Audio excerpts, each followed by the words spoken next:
Assalamualaikum warahmatullahi wabarakatuh. Hamdan wa syukran lillah, salatan wa salaman ala rasulillah SAW, amma ba'd. Bapak Ibu, ikhwan wa akhwat, para pecinta Sayyidi Syekh Ahmad bin Muhammad At-Tijani radhiyallahu anhu, para pecinta Rasulullah SAW. Mohon maaf mengganggu waktunya. Saya hanya ingin sedikit berbagi ilmu dari hasil percakapan saya, hasil pertanyaan saya kepada guru kita Habibana Al-Habib Salim Al-Haddad kemarin ba'da wadhifah. Pertanyaan saya dua kemarin. Yang pertama terkait dengan suara ketika membaca wirid lazimah, wadifah dan hilalah. Tuh, apakah ada adabnya atau ada aturannya gitu ketika membaca lazimah sendiri, wadifah sendiri, hilalah sendiri, dan ketika membaca berjamaah. Kemudian kata beliau, kalau seandainya dibaca munfarid atau sendiri di rumah atau di mana saja, setidaknya cukup terdengar oleh diri sendiri. Jadi kalau seandainya Bapak Ibu, teman-teman sekalian baca lazimah, wadifah, hilalah sendiri di rumah, itu suara tetap terdengar, tapi cukup terdengar oleh diri sendiri saja, gitu ya. Jadi teriak tidak, itu diam pun tidak, dalam hati pun tidak. Tuh, jadi terdengar oleh sendiri. Kemudian yang kedua, kalau seandainya dibacanya berjamaah khusus untuk wadhifah dan hilalah, kata beliau setidaknya saling mendengar antara satu dengan yang lainnya. Artinya kalau kita baca, suara kita terdengar oleh teman kita yang di samping kanan, samping kiri, depan, belakang gitu ya. Ini udah bacaannya wadhifah tapi suaranya nggak ada. Tuh gerenyem apaan gitu ya. Di adabnya seperti itu, aturannya seperti itu. Apalagi nih anak-anak muda yang suaranya masih bisa kenceng, keluarin suaranya. Tuh, kemudian yang kedua, manfaatnya subhanallah sebetulnya. Ketika ada teman kita baca nih di samping kita, kemudian mereka kencang, tuh kita itu terbawa lah, tuh ya. Kita terbawa apa ya? Senang gitu ya. Jadi semangat, ya, terbawa semangat gitu. Ketika ada teman kita yang bacaannya kenceng, apalagi bisa khusyuk, terbawa semangat gitu. Biasanya begitu. Ya, jadi jangan sampai nih gerenyem kayak orang yang baca munfarid sendiri tapi berjamaah. Tuh, ya jangan kalah nih anak-anak muda nih sama bapak-bapak sama sepuh-sepuh kita yang suaranya sampai kedengeran. Tuh, ya. Nah, itu yang pertama pertanyaan saya kepada Habibana. Kemudian pertanyaan kedua, saya itu kemarin bertanya terkait jumlah lafaz la ilaha illallah di wirid hailalah. Kemarin Bapak Ibu yang talkin di Abah di Banten di kertas atau Bapak Ibu pernah baca di buku referensi Tijani, paling sedikit itu kan minimal 1000 kali, maksimalnya 1600 kali, kan begitu. Kemudian saya bertanya kepada beliau, apakah ada qaul atau apakah boleh kalau seandainya kita membaca lafaz la ilaha illallahnya di helalah itu di bawah 1000. Itu pertanyaannya saya. Apakah boleh di bawah 1000 dalam kondisi baik kondisi darurat waktu, darurat tempat, atau misalnya memang waktunya luas, boleh enggak di bawah 1000? Kata beliau jawabannya boleh, ya. Kata beliau jawabannya boleh. Tapi bolehnya beliau ada syaratnya.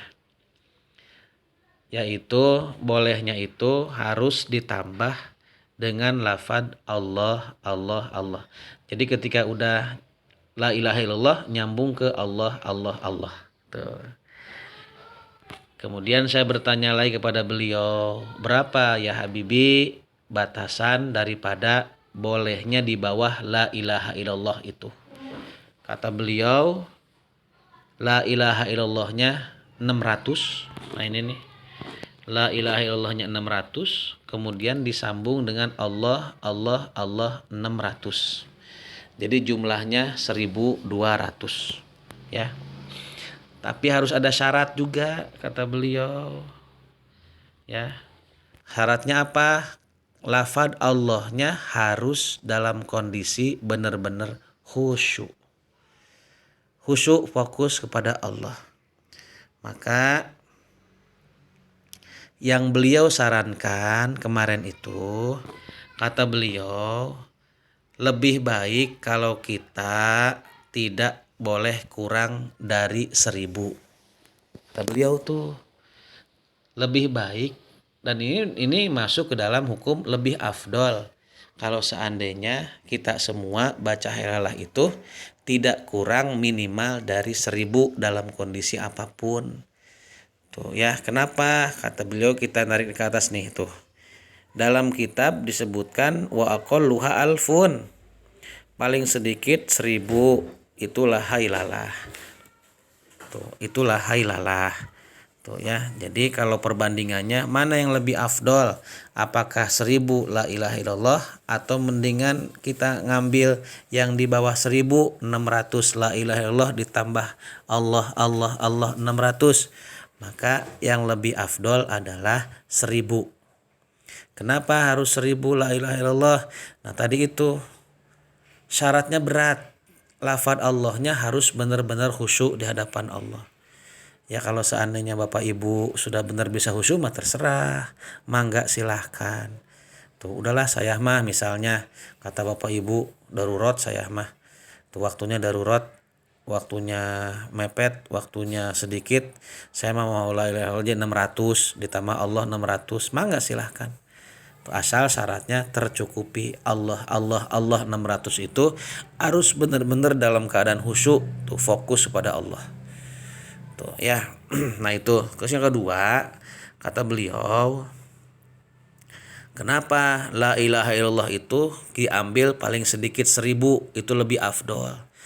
Tuh. Selain daripada emang kitabnya menerangkan begitu, juga kata beliau itulah yang sering dikerjakan, yang biasa dikerjakan oleh guru mulia kita Sayyidi Syekh Ahmad bin Muhammad At-Tijani radhiyallahu anhu.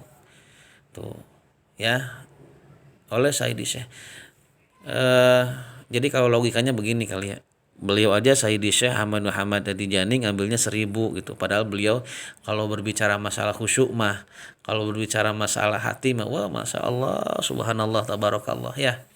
Itu udah bener-bener deket dengan Allah gitu. Tapi ngambil 1.000 apalagi kita tuh yang hatinya masih kemana-mana gitu. Terus nyari-nyari yang enteng, nyari yang ringan, masya Allah, sangat disayangkan sekali. Itu ya, mau masuk surga aja milih-milih pengen yang ringan, masya Allah, tabarakallah. Nah itu ya. Jadi sekali lagi, tuh kita mending dalam kondisi apapun, kalau kondisinya darurat waktu, darurat tempat, mendingan ambilnya yang la ilaha illallah 1.000. Jangan nyari-nyari yang di bawah lagi 1.000. Tuh ternyata berat syaratnya. Nah yang terakhir kata beliau, yang terakhir nih, nah itu lebih aman kalau kita ngambil yang 1.000, minimal 1.000, itu lebih aman dari khilaf. Tuh, dari perbedaan, dan akan mendatangkan keberkahan karena di situ ada ridhonya Allah, ridho Rasulullah, dan ridhonya Sayyidi Syekh Ahmad bin Muhammad At-Tijani radhiyallahu anhu.